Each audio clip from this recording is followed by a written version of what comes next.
welcome back to the Bullhucker podcast. I'm Moose Lundstrom. I'm Adam Wilkie.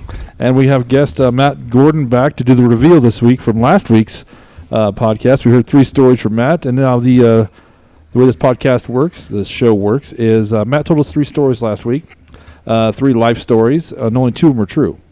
One is the Bullhucker, the lie, the BS, right? The fib, if you will, Adam. So you've had a week to kind of think about it and look at what you thought it might be. So I think I know which one I'm picking. You know which one you're picking? Yeah. Okay. Well, up here, man. Paper, rock, scissors. All right. 1, 2, 3. Shit. I'll go first. So the story with the purple, how the name came about, I think that one's true. I think that's actually a true story. So I'm going to go with the Grand Canyon. You falling off the edge of the Grand Canyon. Okay. That's what I think the Bullhucker is. Adam, what do you pick? See, and I was leaning toward the bees thing, but because it's like so outrageous and everything else. But I think that's true. I don't know. So you're going to go with Craigslist, or are you going to go with? I'm going to go with the name of the purple coffin name. You think the Bullhucker is? Yeah, I think that's that one. Okay. All right, Matt. So which one's the Bullhucker? I get to tell you now. You get to tell us. You get to tell us now. I got to say, Adam, that was solid, man. It's what's in the name. Is it really? Yes, it is. And the reason it is it's not me in the story. It's Aaron, our guitar player. We were at a city council meeting, and I thought you told that story, so it sounded familiar. Yes. Like I'd heard part of this story before. I did tell the story, and it definitely was not me. I dream in color. I've never seen anything like that. We had so much contention with the name, we couldn't pick anything, and he finally flew that by us, and I was like, okay, let's just do that. What's his name? Aaron Schaefer. Aaron Schaefer. Yeah, he dreams in black and white, and so it's true. He only has seen the purple coffin in color in his dreams, and we did name our first EP Dreams in Black and White after his lack of color in his dreams. I really did fall off the Grand Canyon with the bees. Really? I really did. Did you get hurt at all? No. I was pulled up, so it was so quick. It's like it barely even happened, but it was enough to remember, like looking down and thinking, I'm dead. And so did you have a fear of the heights before that? Yeah. Or? Oh, yeah. So did that make it worse? Oh, or did absolutely. Abso-freaking-lutely. No, I'm cured. It absolutely was. Face your fears, Adam. I'm just saying. Dude, exposure therapy is a thing, but I don't know if I wanted it that way. It reinforced them in many ways. Like if his mom and dad had like a mob hit, like they grabbed him by the ankles and dangled him off. Like we refused to have a coward for his son. You're going to learn to love heights, boy. I always remember, like, I went to New York, and even on like the Empire State Building, I'm looking down like, oh, why do we even build stuff this high? It's so stupid. Matt, I'm with you. I am scared to death of heights. Out, I don't like them. I don't do any. Adam and I have done comedy shows for almost 10 years now. This next coming, when COVID decides to let us go back to do comedy shows to finish off, we're going to finish off with our 10th season. That's awesome. And for DJing and everything we've done over these 10 years, whenever it comes to getting on a rickety ladder, I'm not the guy. Yeah. I do not. I'm just like, Adam, go get Adam. We have a ladder that's rated for like 125 pounds, and he sends the 400-pounder up it. And I'm below him, like I'm going to catch Adam. That's what's going to happen. You need to get in contact with that company that made that ladder and do some marketing for them. Be like, look how strong your ladder is, guys. Here's the thing. I'm a safety director for a construction company. So it's safe because I know it's wrong. That's hilarious. That's how that works. So. The Clarion, back when we had the Clarion show there at Fort Morgan, they had that old wooden ladder. That thing was like from the 60s, 70s. How old do you think that thing was? I don't know. It was old, man, and it was rickety, man. That thing was like firewood bad. It was not good. So I am also scared of heights. I'm terrified of heights. Are you also afraid of bees? You know what? I'm not a fan of them. Oh, okay. I got stung by a wasp once in my head. What? Yeah. Walking out of my door, and it caught me right in the head. Ugh.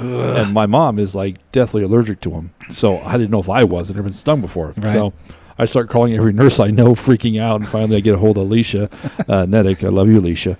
And I'm like, am I going to die? And she's like, are you warm? Is anything swelling? Do you feel this? Do you feel that? No. She's like, well, little girl, you're probably okay then. If you start feeling funny, call the doctor. Don't call me. I'm like, sorry, this show, And then one time I got stung in the ear by a bee at a track meet. It flew in my ear. Thought it was a leaf, so I went to go scrape it out, and wham! It caught me right in the ear, and it swelled up. And I had the ear. My ear was nice and big, and that did not feel well. So no, I'm not a fan of anything with a stinger at all. Yeah. Adam.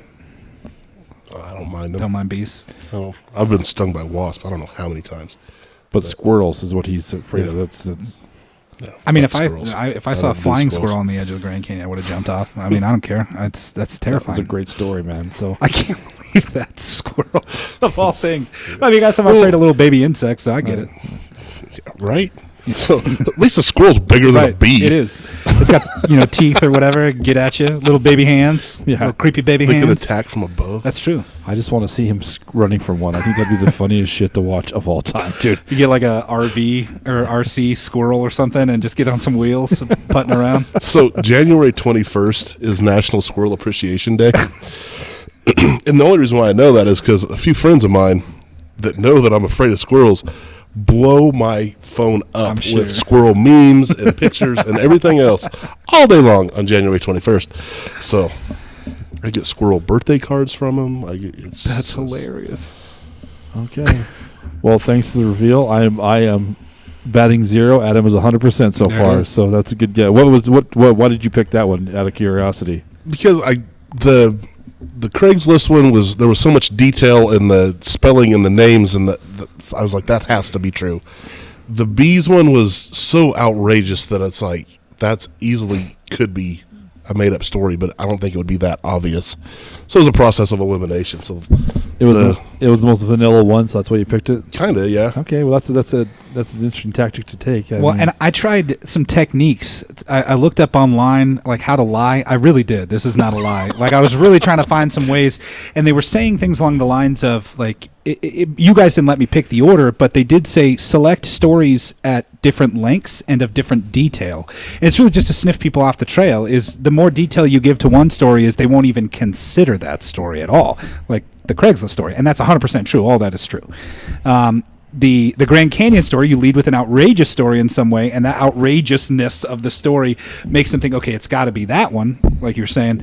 But then the vanilla story is the one where it's like, I don't know, why would he share that one if it's not true or a lie or something like that? And I just was like, I never looked up so much. Maybe I should run for politics with how much I learned how to lie, but I wasn't very good because you figured it out. So there's that. I thought I heard that story before, which I did, I guess. You did. At City Council. You heard the that's true why. story at City Council. Yeah, so I mean, it sounded familiar enough to where I'm like, okay, I've heard.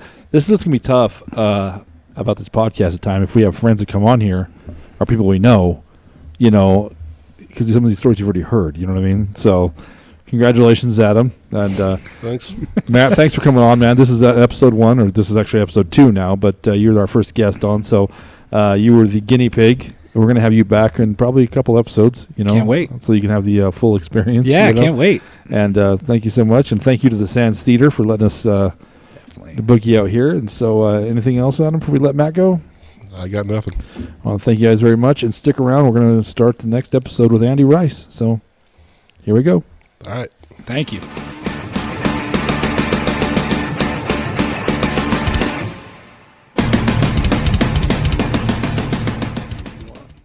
Andy Rice. What's going on, man? Oh my God! It's been too long since I've been around this much deprivation. Or I'm sorry, what was the word? I don't know. We don't use big words here, Andy. Depression? Depression maybe? might be it. Yeah. I tried to trot out a big word, but I'm simply too high right now. It's been so long since I've seen you guys. Yeah, it has been. What have you been up to? Wait, podcasting. Well, first, this is it's episode 2. We just got done with episode 1. If you're tuning in, you just got done listening to the reveal from Matt, and as much as I hate to say it, I am batting 0. Adam batting 1,000 so far, 1-0, and I'm 0-1. You've always been the more gullible of the two, though. I am the more gullible of the two. I am the better dancer, though. Wow. Whatever.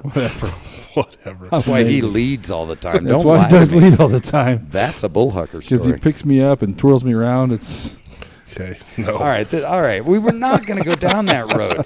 I always take it down that road, Right. and I apologize. we're going to talk about you being on the radio and how we got to get to know you, Andy. That's how our friendship started, because you used to feed 2 fat guys donuts. Not on purpose. You had to work for it. We man. didn't work very hard for it. That was before the Google days, man, where you had to actually. That was, we actually had to know it, and there was.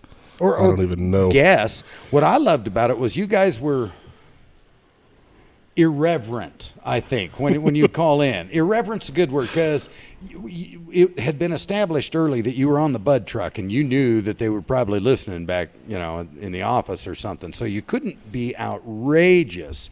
But I got a good taste for how stupid you two could get. That's true. That's true. It was great. If they were listening, those donuts aren't showing up at their place anytime soon, okay? They didn't survive the trip home. I mean, look at us. They didn't survive the trip out of the city limits. Are you kidding me? And you were talking about the mammoth donut? Is that what you brought up? The mammoth. The mammoth trivia is what we started calling it because it was like this bear claw and a half. It was like a swimming pool filled with high dosages of sucrose and flavorings, right? And it was horrible for you. No, it was natural as food gets. Yeah, raspberry jelly. That's pretty natural. It was as natural as raspberry jelly and fried bread. Bavarian cream, Cool Whip, pudding. Yeah, that's all natural. Yeah, like they say, it had everything in it. This thing. It was a pool of goodness that you jumped in and lost your foot in. That's what that is. You know yes. What I mean? You lost your dignity in this thing. Came out missing a limb to diabetes. It sounds like that's what that is. So yeah, that's how we met. Was my gig in radio. I've been doing that since I was 17 years old. It's crazy. Almost all of it in Sterling, Colorado. That's good though. It's fun. It's home. The Godfather of Sterling, Colorado. That's what we should call Andy. Yeah, just a guy doing a job. You are. You're an interesting guy actually too, and you do all the. You guys were talking about building lamps earlier, and what's the actual name of that? I build custom art? steampunk lamps. Steampunk, yes. I wish. Do you have pictures of that somewhere they can go look at? Well, my Facebook page, any kind of lamps that I build and I put on Facebook, I put public. So if you just look for Andy Rice on Facebook, you'll end up hearing some god awful caterwauling. And depending on how far back you go, you'll watch a guy learn to play guitar in front of your face. He knows I know. Adam knows I know. The look is, what the fuck is caterwauling? I do. I put my music videos public and I put my lamps public. So I'm on Facebook. And that's what caterwauling is? Singing off key. It's the singing, yeah. Okay. Bad singing. Okay, imagine a burlap sack filled with cats, and then imagine smacking that with a stick. Okay. Imagine. Come on. I have to imagine, buddy. Done it. I've had drunken nights, buddy. That's what I call 2 a.m. Taco Bell open. We'll get the bag of cats, Shut us down. Shut us down. We've made it exactly 1.5 podcasts. Okay. We were good till we invited Andy. So I guess I should. No, I guess I don't have to tell the rules because you got it all right. Do we need to? It wanted to get to know me a little bit over here. We're good. Okay, you got it.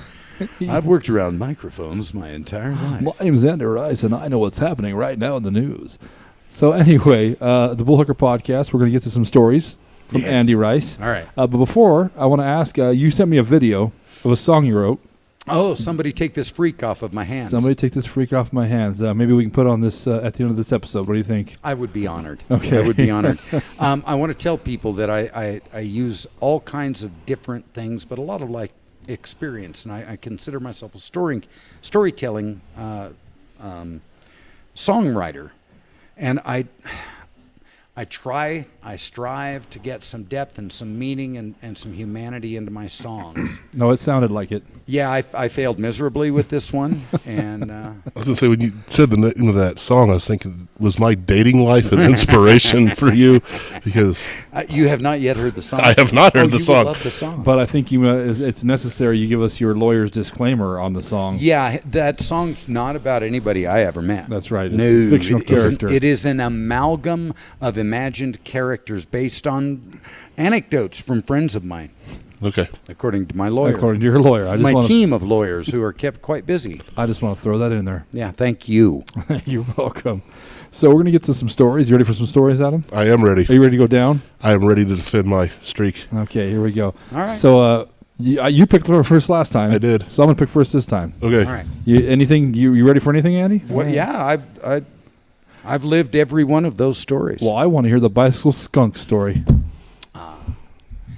Cheyenne, Wyoming. Would have been about 1993. My now wife and I were living up there, and I used to ride a lot of bicycles. You know, I love to play guitar and all that stuff.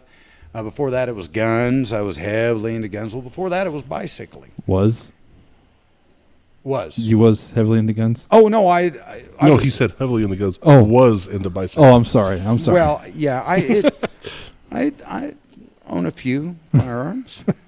I'm good with that. So does the U.S. Army, but go ahead. So we lived in Cheyenne at the time, and on the south side then of Cheyenne, the railroad tracks run through, right? And alongside those is a nice little loop-de-whoop-de-whoop-de berm-laden trail. Sorry about that. Berm-laden trail that I love to ride. Okay. Well, back in 1992, I was also drinking an extraordinary amount of whiskey. So one thing I found, well, a really bad mix is that perfect-haired douchebag that will assure you that he's done everything in life better than you. Sure. Mix that guy with whiskey and mountain bikes, and it's a toxic kind of a thing. So I shattered a collarbone and some ribs, and it took me forever to heal. And as I healed, then it was early fall in Cheyenne, and I had finally gotten the okay from my doctor to get back on the bike and ride. So I went over to basically the scene of the crime, my buddy's house. And I ride my bike over there, and he's like, hey, great. And so we have a great time, and we drink just a couple of beers, because remember the last time, and no whiskey at all. Comes 9 o'clock, I got to work the next day. So I start heading home. And I go booking down this trail, and I'm having a great time. Moonlight only. I don't even have my headlamp on or anything. And bright full moon, and this is gorgeous, man. I'm loving it. It's getting the old feel back, you know, going up and down the hills and hitting the loop-de-loos. And my last really, truly conscious thought was, damn, that cat's got a fluffy tail. And I hit this skunk with my front tire and then my pedal on the downstroke. And he hit me back with everything he had. I mean, full on douched my ass. It took me off the bike. I remember clearly I didn't do this because I learned not to do that. That's a great way to go end over end and break your bones. So I remember just riding through and just bam, hitting him. And then the stench like lifted me off the bike and deposited me puking down next to the railroad tracks, where I began to pray for a passing train.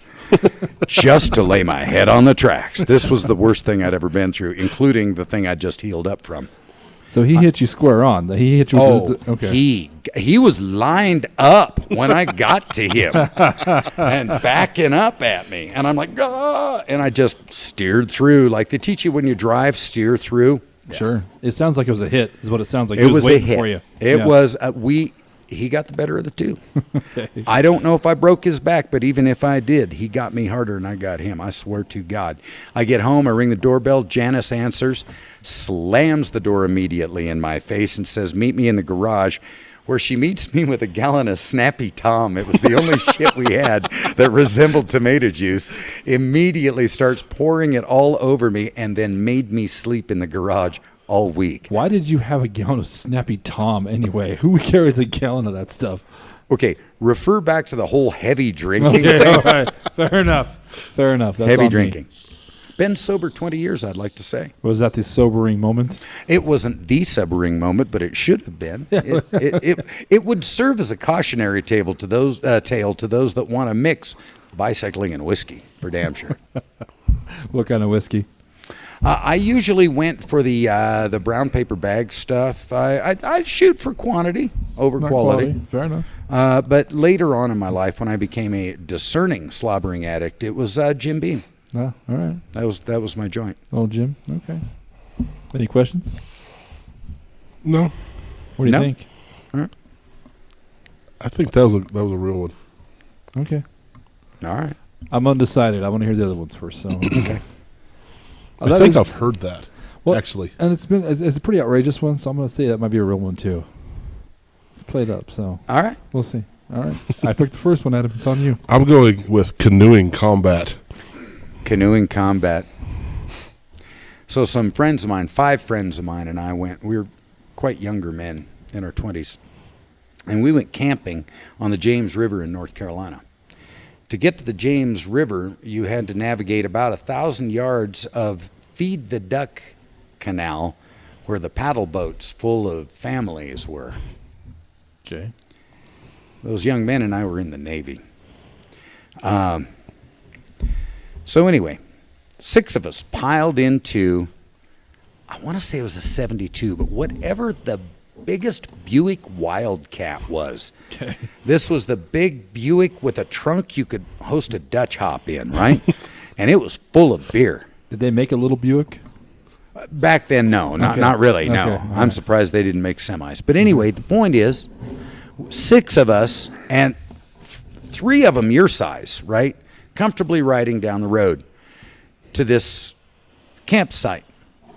On the way, the driver swerves over to the side of the road, jumps out, runs back to the trunk, grabs his bow, which was hiding under many cases of beer, goes like this and starts sneaking out into this field.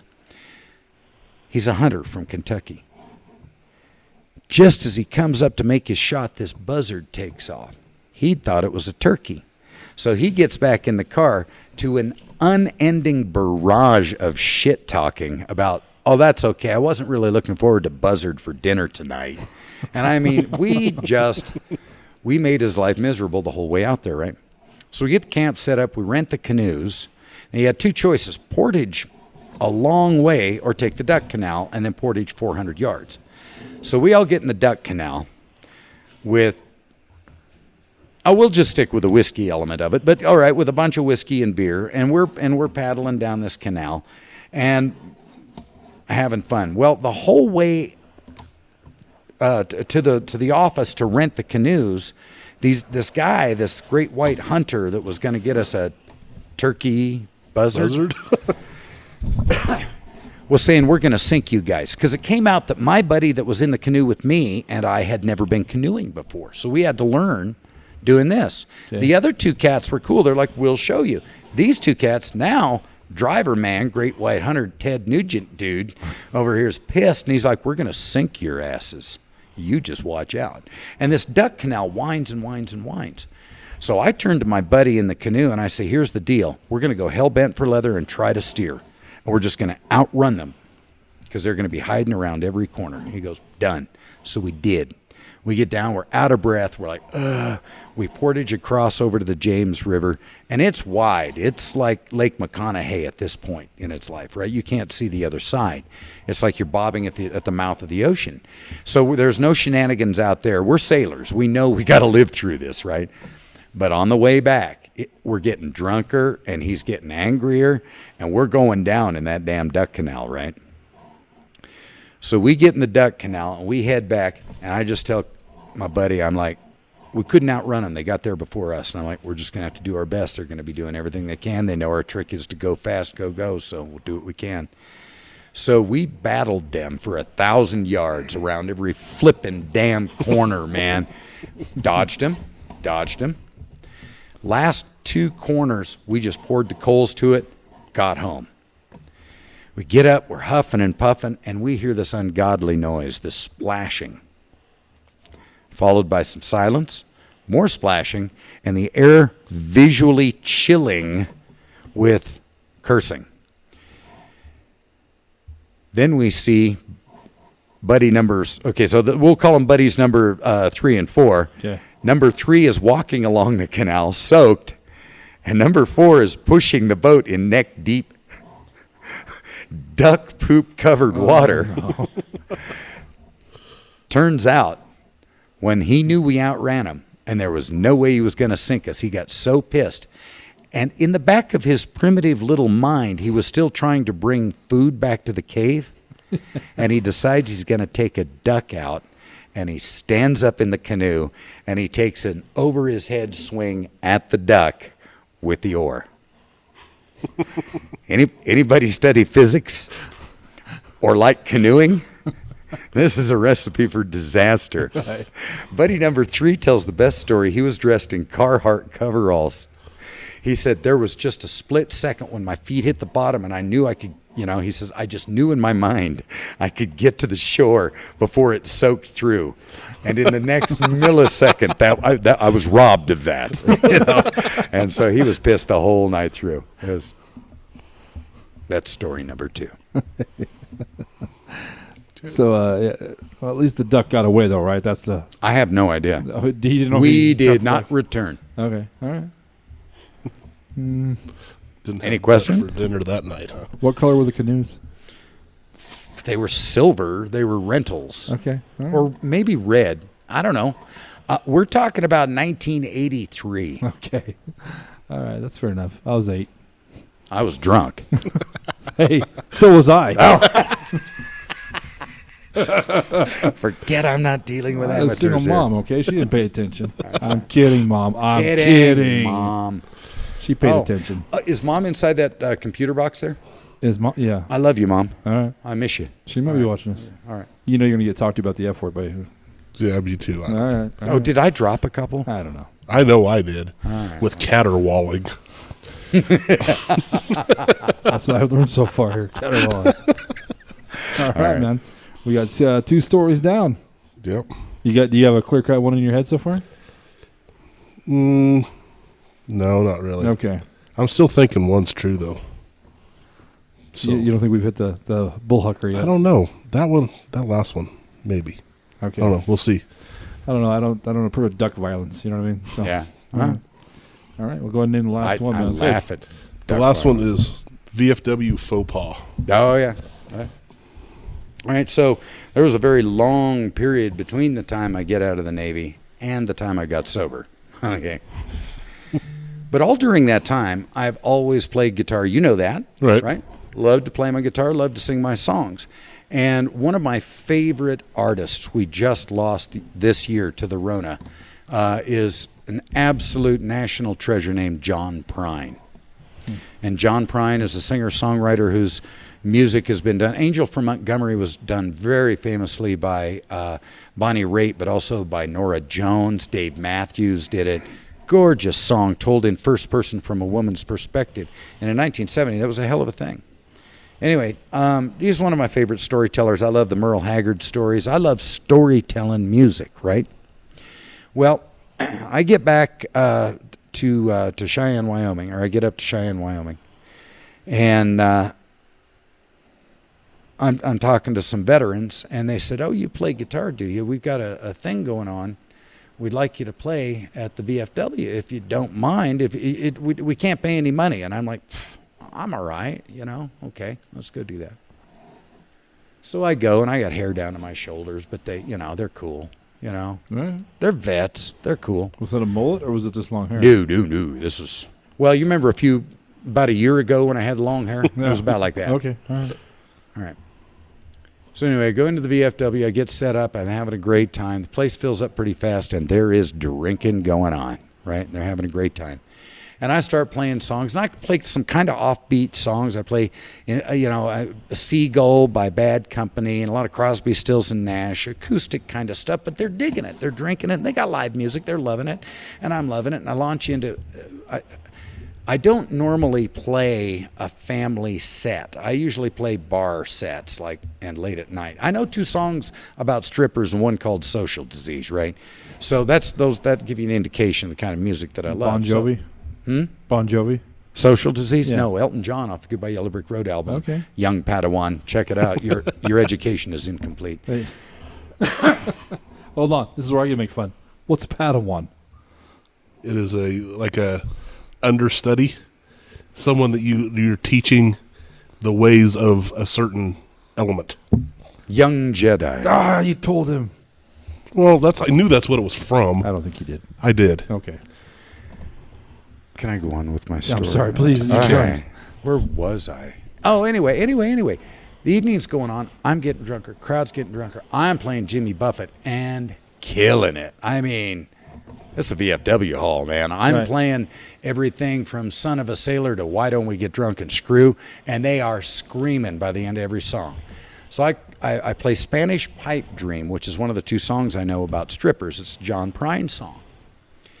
and they lose their minds. They're like, that's a funny song. They're loving it and everything. It's got the line, and I knew this topless lady. She had something up her sleeve. You know, it's that kind of a fun song. And they lost their mind. They've been losing their minds all day. It's a great time. It's a great time. And I play this John Prine song. I say, I'm going to slow things down. I play Angel from Montgomery. And they're crying and they're losing their minds, right? And they're having a great time. Well, I'm drunk now, and I kind of forget. These are not just veterans. These are my people. They've been there loving me all night long. And so I launch into my all-time favorite John Prine song, and it's called That Flag Decal Won't Get You Into Heaven Anymore. Oh, my. The place goes, and here's, sorry, Mom, fucking silent. It dies. So does my mic. So does my guitar. And I look over, and the VFW commander is going like this. And I walk over, and he goes, forget your amp, take your guitar, and follow me out to the parking lot, or get your ass kicked by a bunch of geriatric Marines. It's on you. And I'm like, I had my ass kicked by Marines. They never grow old. I'm out of here. And he got me my amp back later because he knew where I worked and right. You know, and all that. That was a close call, and it taught me always know your audience. So here I am with you assholes. I got no idea who's watching. Yeah, no, that's a good story. I can believe that one. I think so too. Have you read the book I Killed? I think I gave it to you. I don't know if you ever read it. Yeah, there wasn't enough pictures. I didn't so finish it. It's stories of comedians and famous actors. You've told me about this, but I haven't gotten it yet. Yeah, because you lent it to. I'll have to bring it to Sterling. Next time I'm in Sterling St. Patty, I'll swing it by the house and drop it off. You'll enjoy it. Beautiful. They remind me of a story in there, if I can tell it real fast, about, I think it was Larry Miller who had the story. And he had a... I know what you're talking... I know the story. It's a great story, but it kind of goes along the side what you said. They're doing this high school prom, or this after prom, right? They're doing two comedians, right? And the other guy are pretty new to it. And he's got this joke he tells about no matter how old you get, you still call your teachers from high school Mr., Mrs., right? Yeah. So, and the punchline is, hey, Mr., and this teacher had a really crazy name like Abernathy, just something that was kind of fun to original, say. It was original and not like Jones or Jackson. Right, or okay. So, Memorable. Hey, Mr. Abernathy, remember when we set you on fire? And that was the punchline to the joke, right? And right. No matter where he went, it killed. It just destroyed. So he says he gets to this after prom, and his buddy does his little time. And do you remember this? I think so. So he does his little time. He gets up there and he hits this joke, right? He goes, hey, Mr. Abernathy, remember when we set you on fire? And like you just said, it just dies. It just goes dead, right? You okay? Yeah, I'm good. Okay. I'm just listening. It just goes dead, right? And he can't figure out. And now they're getting more and more angry, more and more pissed off. There's a Catholic priest involved now, right? Who's there? And so finally he looks over and his buddy's just like that, telling him, cut it, stop, go. Well, what's going on? He says. So he gets out there, and they follow him out. They're going to kick his ass. Turns out they had a Mr. Abernathy there who was one of the most beloved teachers there who died in a house fire like 3 weeks earlier. It was a complete coincidence. And that's horrifying. Yeah. So I'm almost positive it was Larry Miller after you read the book. I actually heard him tell that story. What? Okay, what are the freaking chances? Yeah, so they had to leave, not get paid. They're new comics at this point in time. Right, in the 80s. yeah. So they need this $50. Yeah. You know what I mean? So, and they had the Catholic priest out there holding them back like, children, they'll burn in hell. Let them go. They will burn like Mr. Abernathy. Yeah. God bless you, Mr. Abernathy, or whatever wherever you are. Man, I never noticed this theater smelled like brimstone. Yeah. Well, this is the wrong theater to make that joke in because there might be some evil shit happening in here. But anyway, okay, so we're going to come to an end here. All right. Okay, we're going to come back next week for the reveal. I want to thank you for coming on, Andy. You're going to be back on next week at the very beginning. I had a blast. Any questions real quick? No, I'm good. I got what you think it is. Yeah. Okay. Andy, where can they find you, or is there anything you want to pump? Oh, I do mornings at 105.7 KPMX. Tune in. We're on Facebook. Check us out on Facebook. We have some fun. I'm surrounded by an incredibly talented group of creative people at that radio station. It's just a blast going to work every day. So there's 105.7 KPMX. Check me out on Facebook. I don't take a lot of friend requests. We'll see. We'll have a look. I had to send him like 6 before he accepted mine. So. And that was this week. I told I've you. been trying for back. how long have you known you? Like 15 years. I've been trying for 12 of them. You're an evil man, Andy Rice, but I love you. That love is reciprocated, my brothers. Guys, I want to thank you so much. And, hey, listen, if you want to be on this podcast and try and fool me and Adam, send us an email at bullhuckerpodcast@gmail.com. You can find me or Adam on social media anywhere, or look for the Bullhucker on Twitter, Instagram, Facebook, or YouTube. Okay, we'll be on all that because we're fancy like that. Or bullhucker.com. So find us on any of that stuff. If you want to come in, we're in Brush, Colorado. You might have to make the trip in. I don't know if we're going to do Zoom or not. Have we decided? No. We might. We're not. No, we haven't decided. Okay. Well, no, we are not. We're not doing Zoom. I'd like to try because you and I, we ran comedy shows for so long. We know a lot of funny comics. So we're going to be going to Denver eventually to do some comics, but we'll try some Zoom. Who knows? Twist our arm. So Do the Zoom. Get a Zoom. Not Zumba. Oh, I would tear Zumba up. Do you look like either one of us is Zumbas? You'd knock the bottom out of Zumba. I would. I'm the better dancer. No, you're not. But that's my key. Guys, thank you so much for tuning in. We'll see you next week. Bye. See ya. According to my lawyer, this is a song about nobody I've ever met. Swear to God.